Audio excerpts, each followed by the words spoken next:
FM News Talk 97.1. On-demand audio.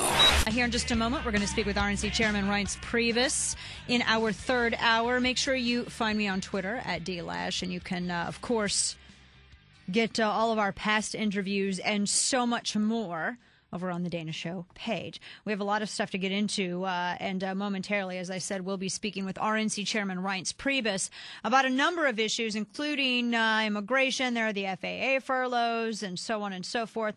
A lot of, in terms of sequestration, I think Republicans won that narrative, and they won that narrative this week when the House when they finally got through that FAA furlough legislation. And this is something that when the Republicans play hard and they play on principle, they are successful. If you've noticed, they did it with guns and they've done it with sequestration. They were very successful with that. I want to see them do more of it. This, also, I wrote about this over at redstate.com. This is kind of interesting, simply because I've been blogging since, 2001, I suppose. It's been quite a long time. And I was one of the first people that actually could make a living off of it. I'm glad to see the Republicans finally do this, although it has taken 10 plus years. But via, and this again, I have this up at redstate.com, via USA Today, Republicans are finally engaging the mommy blog niche. Now, the term, I hate that phrase, whatever. As a former one, I hate that. Or someone who, I guess I'm a mother and I blog, so it's still. But here's the thing. Mothers who blog online, mom blogs, this is actually a very valuable, very influential, and very driving force in marketing. And this is Democrats have already been doing this for years. They've organized these women. I know that Harry Reid even has met with some of them, some of the more influential ones. They've been doing this for quite a long time. I was at Blog Her, which is like a very left-leaning women's. I used to contribute to them many years ago. And by many, I mean like 6 or 7. And we were all in Chicago. And I had already I had always been somewhat political, but I had already been very out and out political at this time. And that's when Valerie Jarrett came into Chicago to meet with a number of these women, these mom bloggers. And none of the women who were conservative were invited to meet with Valerie Jarrett, but what they discussed in their meeting was that they were strategizing on ways to present Obama's policies in their websites. And that's what they strategize on. They do this with media. They did it with journalists. They did it with Media Matters. Of course, they do it with mom blogs as well. I mean, I've been in it for a long time, and I know a lot of people who did it. And I know some of these women who do these websites actually work at PR firms, which then turn around and actually do Obama ads. I do know that for a fact. And that being said, I've always wondered, well, where are the Republicans in this? The RNC convention, they should have flown out a bunch of conservative-leaning mom bloggers out there. And you realize the attention that it would have gotten that sphere. Women are a very interesting demographic because when you go for the female demographic, you go for the entirety of it. It kind of tends to vote in a block, and Democrats realize this, and that's how they market it. They've been reaching out to women online for years. Why the RNC? I would love to see have like one of those contingents out there for the convention, or have some of these elected officials reach out. But this is what, according to USA Today, this is one of the things that they're doing. We're going to talk more about that and other issues with RNC Chairman Reince Priebus, who joins me on the phone now. Good afternoon to you, sir. Hey, Dana, how are you? I'm doing incredibly well. I have so many things that I want to ask you. I know you want to talk about 2016, and of course, there's the that's okay. The issue of the FAA furloughs as well. First, quick question though: do you think that Republicans has the GOP won the narrative on sequestration? Well, I think so. I mean, if you look at it, there were two theories of the case, right? I mean, you had one theory of the case, which was the Democratic theory, which was we're going to take every single line of the budget, and we're going to do a without discretion and across-the-board cut on every single line in every single department. And this is going to be so insane and so painful for people that the Republicans will come back and they will cave in and we will force them to raise taxes in order to pay for these cuts. So that was the first theory. The second theory, which was the Republican theory, which was, look, we're going to cut spending per the failure in the super committee, and we're going to cut it in a way that is at the discretion of the department heads, because there are smart ways to cut this spending that's totally out of control in this bloated budget, and that's the way it's going to be. And so this FAA issue was Barack Obama's attempt in trying to break the Republican Party by using the FAA and break the Republicans in the House, cause everyone to get very angry for good reason, and therefore they're going to see how dumb they were to begin with, and they're going to come around and we're going to force them to take these tax increases. Well, that didn't work, and so now you've got the next issue is, okay, well, what are you going to do about veterans tuition or military tuition? What are you going to do about Head Start? Well, I think the formula and the die has been cast, Dana, and I think that what happened on Friday is likely going to happen moving forward. The president's press conference earlier today, he, of course, brought up Obamacare and said that it's working, it's fine, and that many Americans are already enjoying the benefits. His words, not mine. Your response to the president's insistence that Obamacare is just a highly successful program, it's working fine, you all are just crazy. Listen, if we can turn 2014 into a referendum on Obamacare, that would be definitely a goal of ours, because people don't like it. They're going to like it even less if it gets implemented. It doesn't work. We don't need European socialized medicine. That's what this is.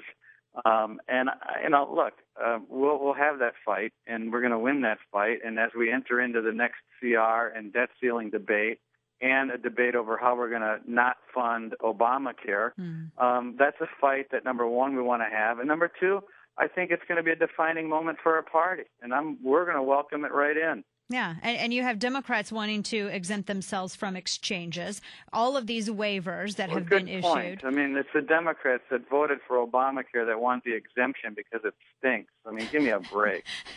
But it works so well, Mr. Chairman.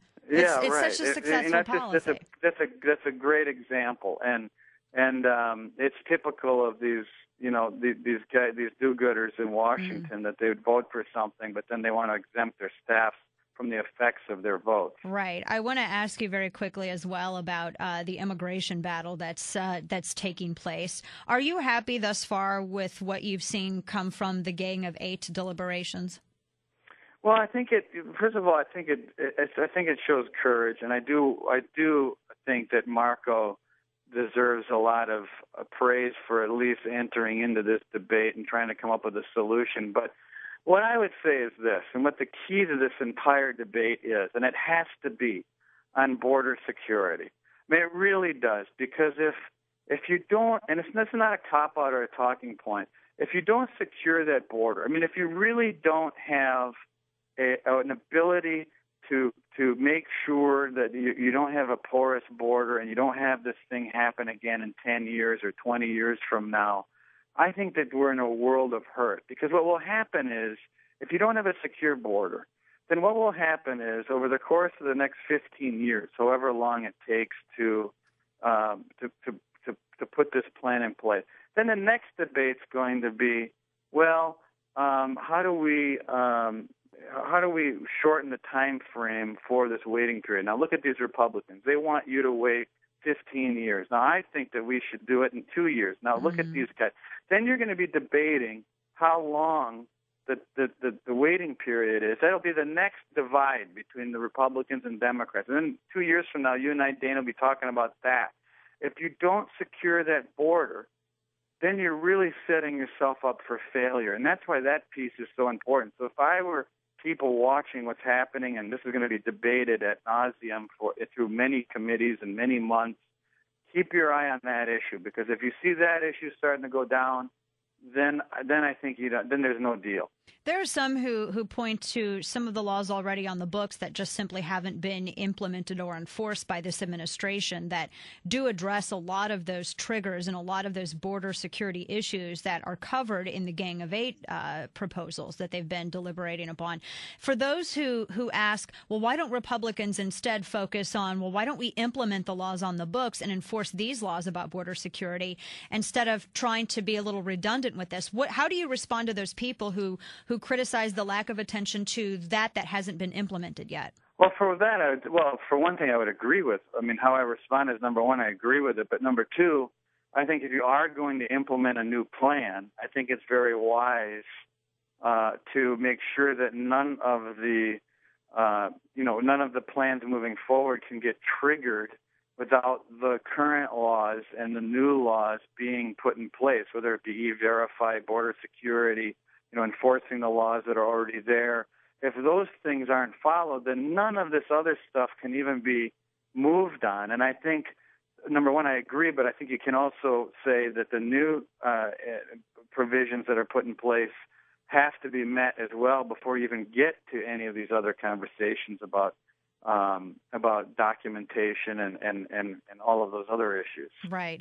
Looking a little bit more broadly at 2014 and 2016, obviously, of course, I know you all are planning for Democrats really targeting that House majority that Republicans currently enjoy. I can't imagine what another controlling of both branches of Congress would look like for an Obama administration. You're going to have the war on women thrown at you. Immigration is going to be a good tactic.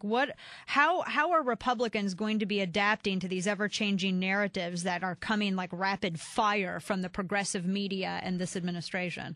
Well, for one thing, I mean, the off years have always been pretty good to us, and I also think it's a much more issue-driven operation. It's a lot less of a massive cultural vote. These elections are very much centered in. I'm in Little Rock today, and I had lunch with Tom Cotton, with other people here in Arkansas. And it's a much more localized type election season in 2014. But when you talk about things like Obamacare, like the debt, like spending, like things like, school choice and charter schools, and I know there are federalism issues there, but the fact of the matter is those are all winners. And I think our people have to be very focused on that. I mean, overall, you're right in that Barack Obama with a Nancy Pelosi speaker and nothing but daylight in front of him for the last 2 years would just be total icing on the cake for him, and it would be doom and gloom for our country, and there's just no question about it. I think we're going to fare pretty well. If you look at the Senate, I mean, you have the main race, which can be competitive, but for the most part, we've got a lot of offense to play in 2014, and we've got a good team in place. And I think to give you all optimism, and I know getting on track on message has been something that we've talked about in the past. If you look at messaging and where it's going in the House and in the Senate, you've got the CR, you've got the debt limit debate, you've got spending fight coming, and you've got Obamacare. The future issues that we're going to be talking about, I think, are all in the Republican wheelhouse. Well, I'm glad to hear you say that you'll be on offense as opposed to defense. Offense is the best place to be. You can't win on defense. It's a total loser. Absolutely. RNC Chairman Reince Priebus, always enjoy you coming on the show. Look forward to talking with you again soon. Thank you. Thank you, Dana. Right, take care.